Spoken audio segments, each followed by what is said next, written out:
เฮาก็ต้องถ้าพังเบิ่งอีกเพียงเนาะถ้าถามผู้หลักผู้ใหญ่พังเบิ่งทางพ่อแม่ซาเบลเพิ่นอีกเนาะว่าสิเป็นไปได้บ่พี่น้องเนาะถ้าหากว่าน้องบัดไซกับซาเบลให้ผู้ใหญ่ไปเว้ากันและให้มันอยู่นำกันก่อนและหาเงินหาคำแล้วก็จังแต่งกันแบบซี่หั่นนะจะว่าแนวใดซะฮะก็อยากเฮ็ดอยู่แบบนั้นแต่ว่าต้องได้ถามพ่อกับแม่ก่อน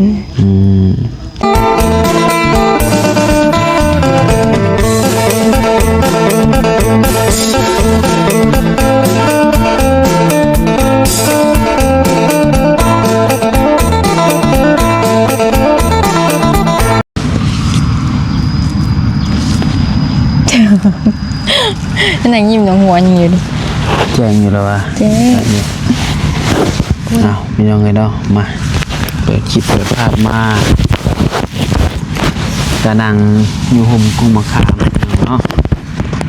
มานั่งโหลดคลิปโหลดยังเพื่อว่ามานั่งโอ้ร่วมกันกับ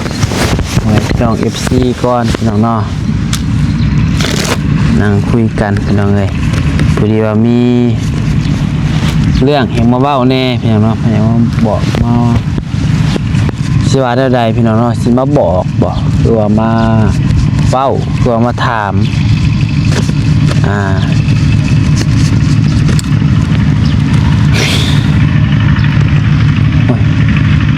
เป็นพี่จังคือสิก็เมื่อยพี่น้องเนาะเจ็บหัวเนาะโดยกะทักทายสบายดีเด้อเพียงเด้อสบายดีสวัสดีพ่อแม่พี่น้อง FC เบิดสุขุสุคนบ่สิหม่องสุบอนว่าอยู่ฝั่งลาวฝั่งไทยและก็อยู่ทางต่างประเทศเนาะมาพบพ่อกันกับช่องสายกกสายบุญพบพ่อกับน้องปัดไซอีกแล้วพี่น้องเอ้ยกับทางน้องเบลเพิ่นพี่น้องเนาะเปิดชิมกันพี่น้องเอ้ยมื้อนี้ดีว่าสิเริ่มต้นอะไรก่อนดีพี่น้องเนาะ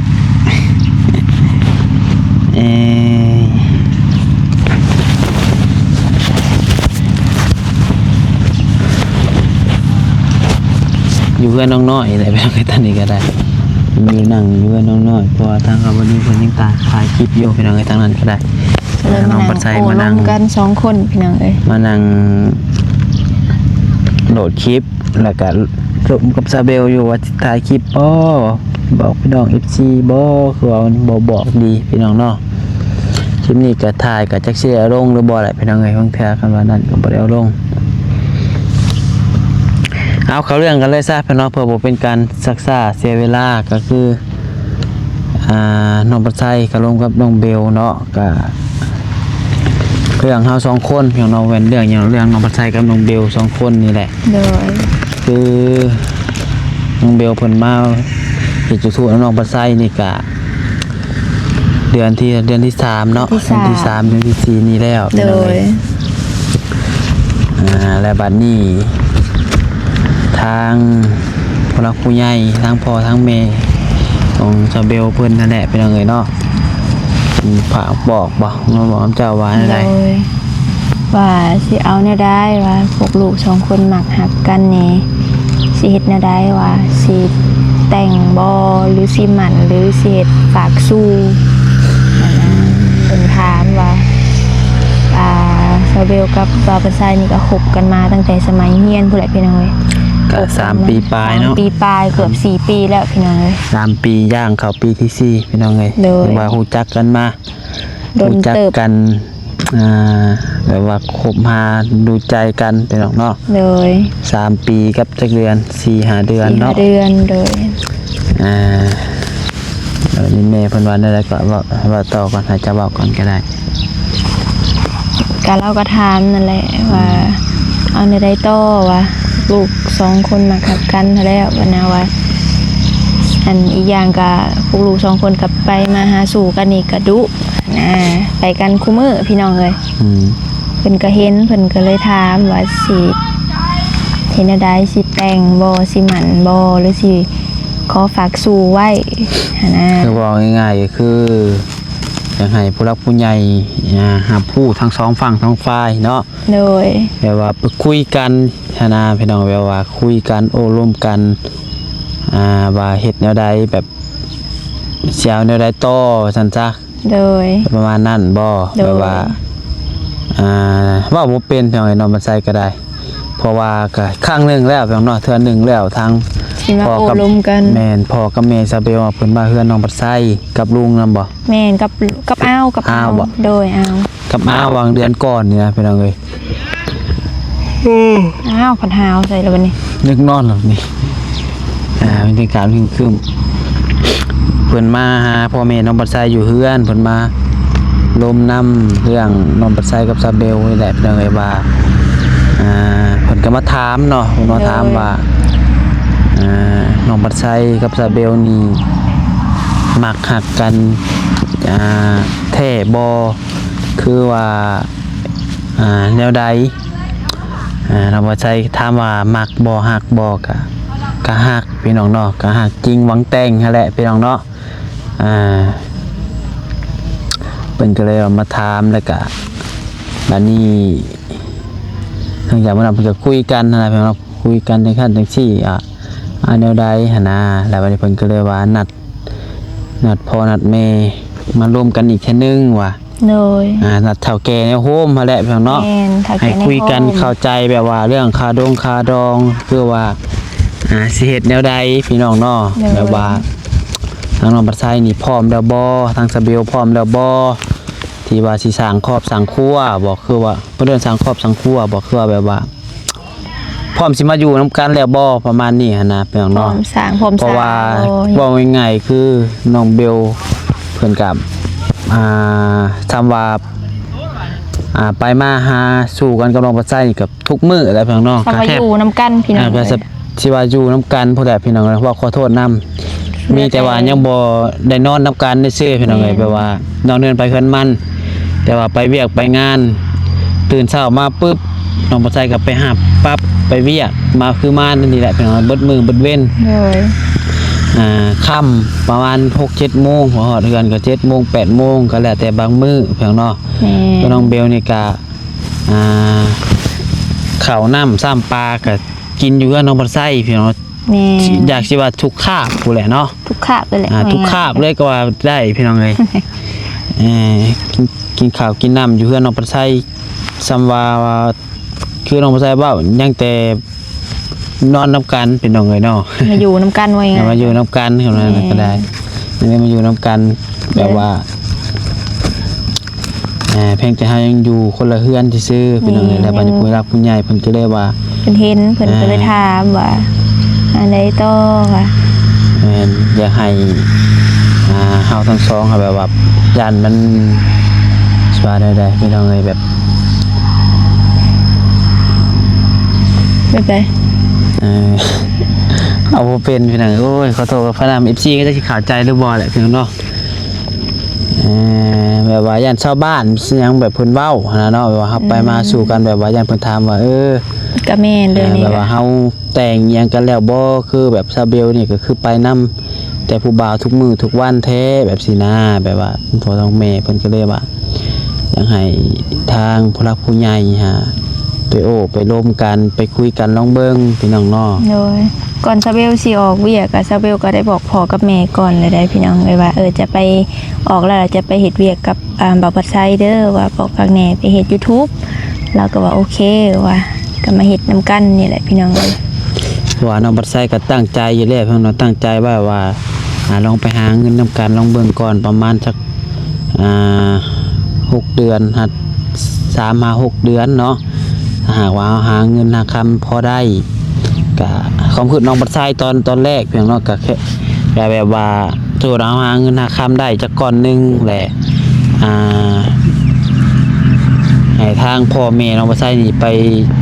เว้านำบ่ ไปร่วมกันไปร่วมกันนะว่าไปหมั่นไม้ว่าซั่นซะเอาง่ายก็ไปหมั่นไปไม้ไว้แบบว่าคือเฮาสองคนนี่มักฮักกันแล้ว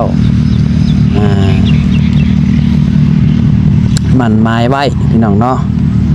แต่บัดนี้ผ่านมาก็3 เดือนเนาะอย่างกันเดือนที่3แหละพี่น้อง3-4 เดือนนี่แหละ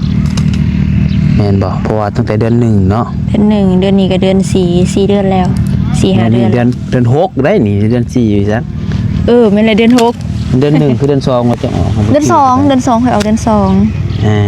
3 4 5 6 4 แต่ว่าประมาณ3เดือน4เดือนเอาเดือน4นี่ยังไง 4 เดือนนี้ แล้วบัดนี้คือแม่ซาเบลเพิ่นได้ถามเนาะเพิ่นถามมาอีกเมื่อวานซื่อนี่แหละพี่น้องเอ้ยเพิ่นว่าทั้งลูก2คนสิเอาแนวใดสิให้พ่อแม่มาเว้ากันทุกเจ้าแบบว่าสิให้แบบใดแบบว่าจัดงานแบบ แม่ หมั่นหมายไว้ก่อนบ่คือว่าแต่งเลยประมาณนี้นะ ประมาณ พี่น้อง นั้น เนาะ หรือว่ายังก็จุดใบน้ำตาลคือเอิ้นประมาณนี้เนาะ เพื่อเขียนบทบันทึกไปสั่งไว้ ประมาณนั้น เนาะ เห็นบทบันทึกไว้ประมาณนั้นพี่น้อง แปลว่าสมมุติว่า ให้ผู้ใหญ่2ฝ่ายรับรู้พี่น้องเฮ็ด สมมุติว่าพาได้พายหนึ่งไปอัน ฮู้พี่น้อง โดยสมมุติว่ายกตัวอย่างพี่น้องเนาะยกตัวอย่างว่าเฮาเฮ็ดบทบันทึกไว้แล้วปึ๊บผู้ใหญ่ผู้นั้นนี่แต่สมมุติว่าซาเบลซะไปเฮ็ดเวียกคือว่าบ่ไปเฮ็ดเวียกหรอกว่าไปมีผู้บ่าวใหม่แบบสิซะไปมีผู้บ่าวใหม่แหละนอกใจน้องปัดไส้พี่น้องเนาะกับไม้แบบว่าไม้ซาเบลแบบสินะพี่น้องสมมุติน้องปัดไส้นอกใจซาเบลกับไม้น้องปัดไส้นะแบบที่พี่น้องเนาะครับแบบว่าเฮ็ดบทบันทึกมีสั่งกฎหมายกฎระเบียบบ้านเมืองอะไรพี่น้องเอ้ยตามคลองบ้านเฮาว่าซั่นซะ สิไหมเอาเป็นเงินบ่เป็นงัวเป็นควายบ่หรือว่าไหมเนี่ยใดก็ตามในบ้านในเมืองนั่นแหละพี่น้องเอ้ย แม่นมันก็สิมีออกในบทบันทึกเพิ่นก็สิเขียนดอกในบน โดย ในบ้านมันเขียนให้พี่น้องเอ้ยแต่บัดนี้ที่ว่าน้องบ่ใช่ เดี๋ยวคิดลายให้พี่น้องแบบว่าคือทางพ่อทางแม่เพิ่นว่าสมมุติว่าหมั่นบอกเพิ่นนะ โดยมัน สมมุติว่าหมั่นนี่หยังนี่ครับเพิ่นต้องอยากให้ถอกเงินก่อนปงเงินเนาะเวลาถอกเงินปงเงินก่อนแต่ว่าค่าดองนี่เฮาก็ยังบ่ได้ฮู้ว่าสิเท่าใดพี่น้องเนาะค่าดองซาเบลนี่ก็เพราะว่ายังบ่ได้ไปร่วมกันพี่น้องเอ้ย โดย ผู้หลักผู้ใหญ่เพิ่นก็ยังบ่ได้ไปร่วมกันเทื่อ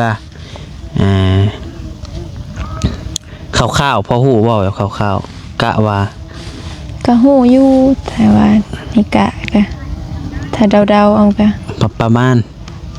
ถ้าว่าเป็นหมันนี่กะ บ่แบบว่าสมมุติว่าค่าดองเต็ม แม่นค่าดองค่าหยังนั้นน่ะ โอ้ ฮีดแบบว่าเอาตามบ้านถ้าแบบว่าบ้านจะให้แบบเขาแต่ง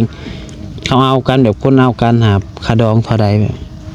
ถ้าตามบ้านคนเขาเอากันก็30มา50แล้วแต่บางบ้านก็100 บ่บ้านเจ้าหั่นแหล้ว ก็นั่นแหละกับบางเฮือนก็100ว่าง่ายๆก็แล้วแต่ ฐานะแบบ แม่น ซั่น แล้ว บ่ แต่ฐานะแล้วแต่แบบเพิ่นสิเอิ้นเอาพี่น้องเอ้ยบ่ได้มีกำหนดว่าเท่านั้นเท่านี้อันนี้กับชาเบลพอฮู้คร่าวๆตามบ้านที่เพิ่นเขาแต่งมา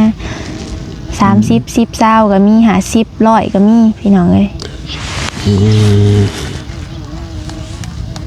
เจ้าได้ซะกล้าว่าเท่าใดเจ้า แต่ว่าชาเบ เคย ล เว้ากันคร่าวๆอยู่บ่ ก็เคยเว้ากันอยู่แบบเว้าหยอกล้อกันหั่นนะก็ถามอยู่ว่าแม่ว่าถ้าสมมุติว่าเฮาได้ผัวมันมีค่าดองเฮาเท่าใดว่าตั้งไว้แล้วก็ว่า70 ล้านแล้วว่าคำเราก็ว่า2 บาท งัว1หมู1โตงัว1โตหมู1โต งัวเป็นงัวตายบ่คือว่ามีแต่งัวตายตัวหนึ่ง มีแต่งัวบ่ตอนน่ะ หมูเป็นหมูตายตัวหนึ่ง มีดบ้านข่อยอะลักๆต้องเป็นหมูงัวตามหลัง เอ่อ งัวน่ะตัวเดียว น้องบ่ใช่ก็บ่ค่อยฮู้ดอกพี่น้องเอ้ยเรื่องนี้ก็ได้ งัวตัวเดียวงัวน่ะ งัวตัวเดียว โดย งัวตายแล้วเลย งัวเป็นงัวตาลก็อยู่นํกันเลย เออ แล้วก็หมู1โตเบิดซ้ำนั้นเลย เงินก็70คำก็2 บาทงัว อันนี้ 1 เพิ่นเว้า หมู เพิ่น 1 อันนี้เว้าแบบเอาดินต้องหัวกันบ่ โดยก็บ่ฮู้ว่าแท้หรือบ่พี่น้องเลยหากถามแม่ซาเบลว่าถามแม่กับแม่ก็ตอบแบบนี้เราก็ โอ้70 ล้านบ่พี่น้องเนาะ ตายเลยน้องประไสคันวาดเงินตอนนี้นี่มีเงินติดตัวบ่ฮอดล้าน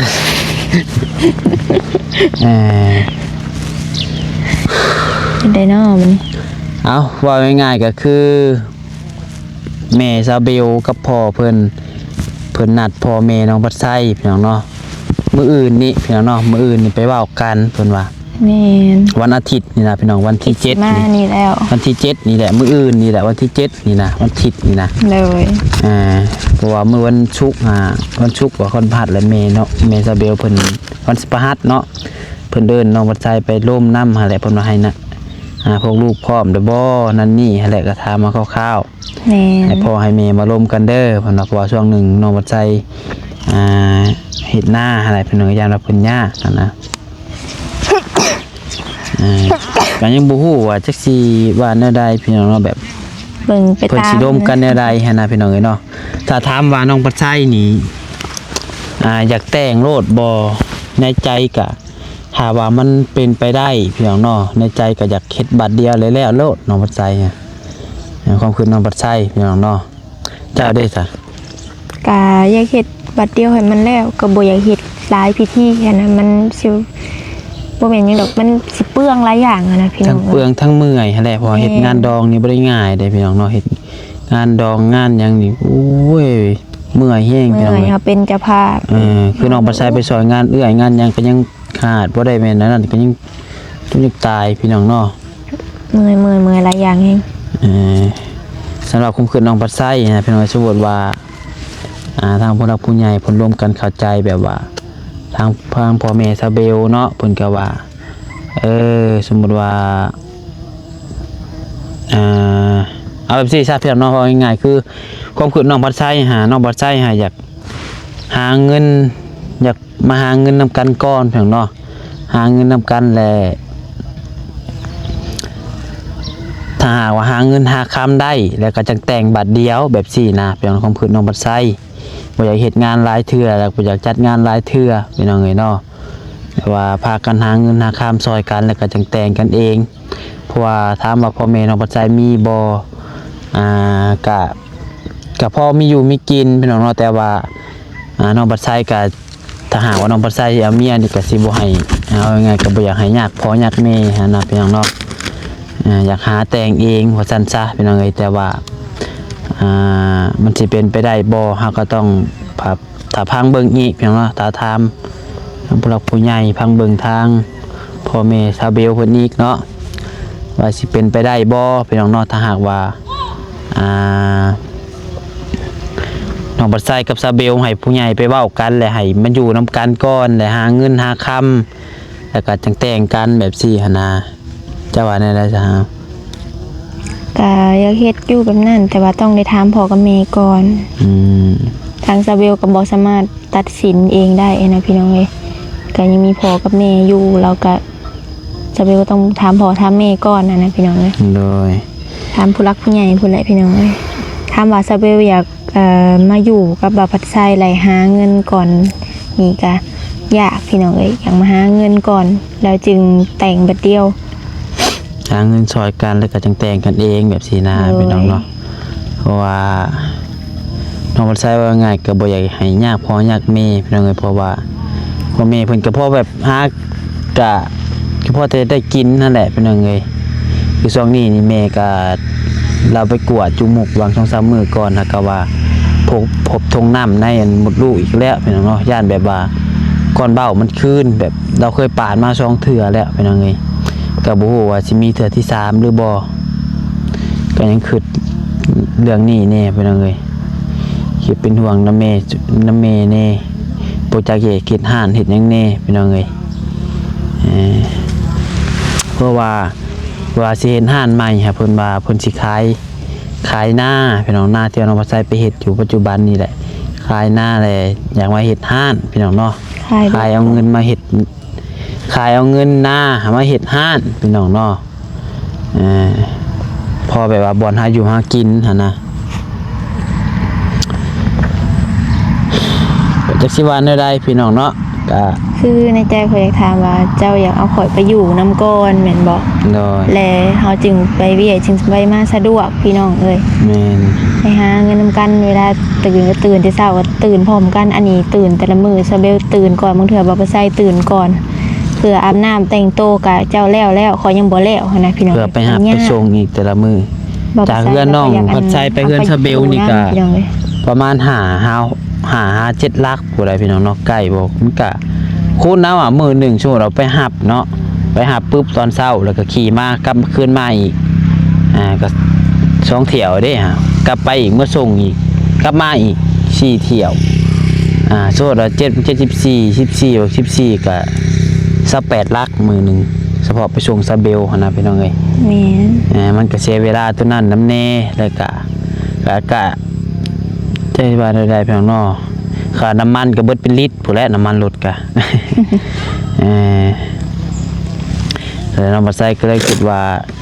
มาอยู่นำกันและหาเงินหาคำได้แล้วก็จังแต่งกันบัดเดียวพี่น้องเนาะถ้าว่ามันสิเป็นไปได้พี่น้องเอ้ย บ่ว่าสิได้หรือบ่ตัวนะเพราะว่า แม่น ทางเงินซาเวลนี่ก็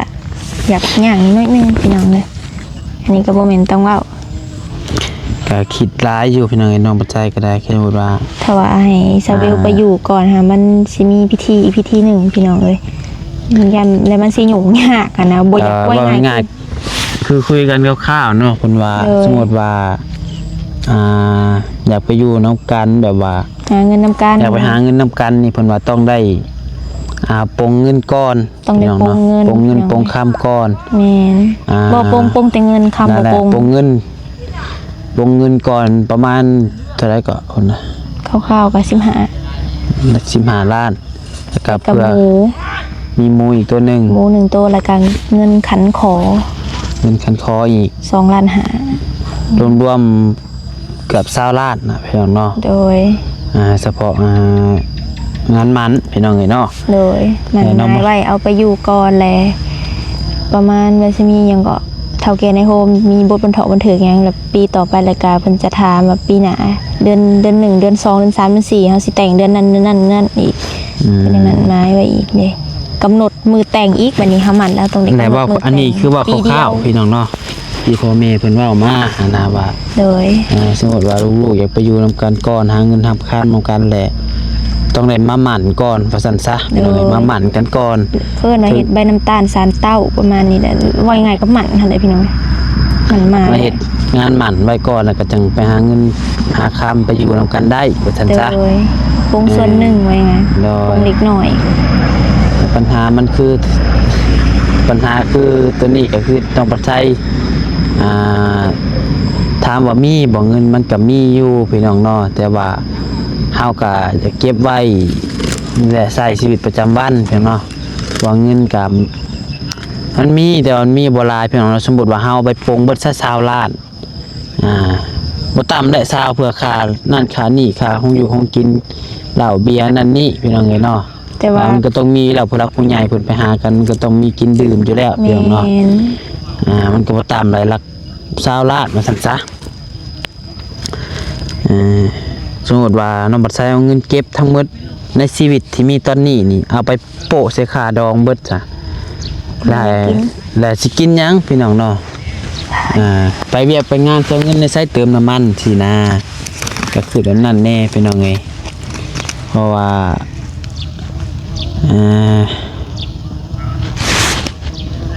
สิว่าอันใดพี่น้องก็เจ็บหัวน้องบ่ใส่ก็อันนี้ก็แบบว่าร่วมกันเท่าใดก็ ถ้าบ่อยากเฮ็ดพิธีงานหมันเฮามีก็คืออีกพิธีหนึ่งเขาเอิ้นหยังก็จดลายลักษณ์อักษรพี่น้องเอ้ยจะ บทบันทึก เห็นบทบันทึกพี่น้องเอ้ยแต่ว่าตัวนี้จะบ่ได้อยู่นํกันตัวนี้จะแยกกันอยู่ แต่ตัวนี้จะเฮ็ดให้ผู้ใหญ่รับรู้ทั้งสองฝ่ายรับรู้กันและเฮาไปมาหาสู่เฮาก็จึงง่าย บางเทื่อไทยบ้านไทยเมืองเพิ่นถามพ่อถามแม่เฮาเนาะเอาลูก เฮ็ เจ้า ดบ่บันทึกนี่บ่ได้ปงเงินบ่ บ่ได้ปงหยังทั้งนั้น แล้วก็บ่ได้ มีแต่ลายลักษณ์อักษรเฮาสองคนก็คือจบสำนั้นเลย แล้วก็แยกกันอยู่คือเก่า นี่กันอยู่คือเก่าแม่เวลาไทยบ้านไทยเมืองเพิ่นถามพ่อถามแม่เฮาเอาลูกเจ้าสองคนแม่นบ่คือไปนำกันดุแท้เวลาพ่อกับแม่เฮาตอบก็จึงสบายใจขึ้นลูกข่อยไปนำกันก็แม่นอยู่แต่ว่าเขาจดลายลักษณ์อักษรว่านั่นว่ามีกันแล้วมันมาไว้แล้วอันน่ะเลยพวกเขาหาเงินแต่งกันหยังประมาณนี้พี่น้องเอ้ย แต่ในใจลึกๆคือน้องบัดไซก็คือเว้าพี่น้องอยาก อย่าเอาไปอยู่นะแม่นบ่ อ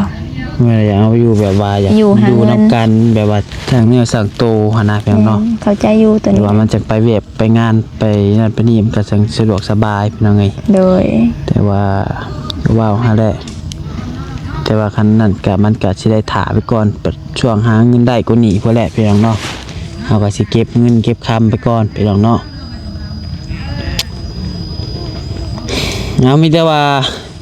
ถ้าพังเบิ่งมื้ออื่นนี่แหละไปเอานอนใดๆก็เดี๋ยวน้องบัดไซสิมาแจ้งบอก FC อีกเทื่อหนึงเนาะอันมื้อเพิ่นผู้หลักผู้ใหญ่ไปร่วมกันอีกเทื่อหนึงน้องบัดไซก็สิบางเทื่อก็สิอัดคลิปบางเทื่อก็บ่ได้อัดเดี๋ยวสิถามเบิ่งพี่น้องเนาะ เลย อันใดๆว่าครับเพิ่นสิเว้าค่าดองมาเท่าใดกันแท้หันนะพี่น้องเนาะถ้าฟังนํกันพี่น้องเอ้ยเนาะเพอน้องบัดไซก็ถามว่าจริงจังบ่ก็จริงจังแหละพี่น้องเนาะก็คือเว้าหักจริงบางแตงพี่น้องเนาะแต่ประเด็นว่าเพราะว่าเฮากะอายุกะน้องบัดไซนี่ก็เข้าเลข2แล้วพี่น้องเนาะ สเบลก็ไล่ล้างบ่ใส่นี่ เข้าเลข2ก็เริ่มถ้ามันน้องทุกมื้อนี่น้องบัดไซไปหลินไปกินบ่แทบสิบ่มีฮอดเวลาไปหลินไปยังน้ำหมู่พุ่นแหละพี่น้องเอามาว่าปีกายปีซื้อนี่หายังว่าไปหลินไปยังเนาะแต่ว่ายังน้องบัดไซก็ยังติดหมู่ติดหยังอยู่พี่น้องเอ้ยแต่ว่ามาปี2025ยังเกิดแต่ก็2026นี่ก็ว่าไงก็เริ่มห่างจากหมู่จากหยังแล้วพี่น้องเนาะแต่ว่าเฮาแบบบ่ได้อยากติดลิงติดหยังแล้วแบบว่าอยากสร้างเนื้อสร้างโตว่าซั่นซะพี่น้องเนาะสร้างเนื้อสร้างโตอยากมีอยากได้คือห อ มู่ ยากได้อยากมี งดลิ้นบ่งดลิ้นงดกินว่าง่ายพี่น้องตั้งใจ แม่นว่าง่ายก็เรื่อง โต เรื่องลิ้นเรื่องกินนี่น้องบัดไซตัดแล้วพี่น้องน้องบัดไซบ่ได้คิดไปว่าขับมาได้ไปลิ้นไปเที่ยวบ่พี่น้องตะกี้ก็เคย ไปพี่น้อง ไปยอมรับว่าไป เป็ พี่ น น้อง พิษ เนาะ กันย้อนบางเถื่อค่ะบางเถื่อจนยกเลิกกันผู้พี่น้องตอนนะฮะ ไปลิ้นพี่น้องเลยแต่ว่าเดี๋ยวนี้นี่เศร้าแหละพี่น้องเนาะเศร้ามาได้โดนเติบแหละพี่น้องเนาะ เลยสเบลก็ยังบ่ได้ไปใช้เลยสเบลค่ะกะลิ้นกัน2คนนี่แหละพี่น้องเอ้ย แม่นก็เลยว่าคิดว่ามันก็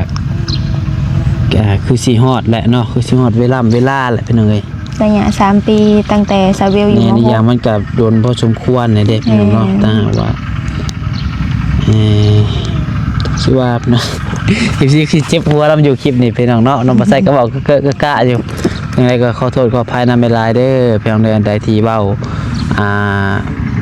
บ่ถูกบ่ต้องเนาะว่าบ่เข้าหูคือว่าบ่ม่วนก็ได้ หรือว่าบ่เข้าใจก็ขอ แม่นว่าบ่เข้าใจ หลายๆพี่น้อง ไอ้สิปวดหัวอยู่พี่น้องเนาะคลิปนี้ก็จะสิตั้งหัวข้อนี่แหละ พอไปใช้เราก็กลุ้มใจอยู่พี่น้องทั้งสเบลนำบ่แม่นสเบลบ่กลุ้มนะกลุ้มคือกัน2คนนี่แหละ ส่งมาคือตั้งแต่เดือนผู้ใดตั้งแต่พ่อแม่ซาเบลเพิ่นมาหาโทรศัพท์จนฮอดมาหาอยู่กับน้องบัดไซหั่นแหละพี่น้องเนาะ เลย ไลน์มาเลยก็เฮ็ดแนวใดพี่น้องเนาะเพราะว่าเฮาก็เบ่งหาเงินหาค่ำอยู่พี่น้องเนาะก็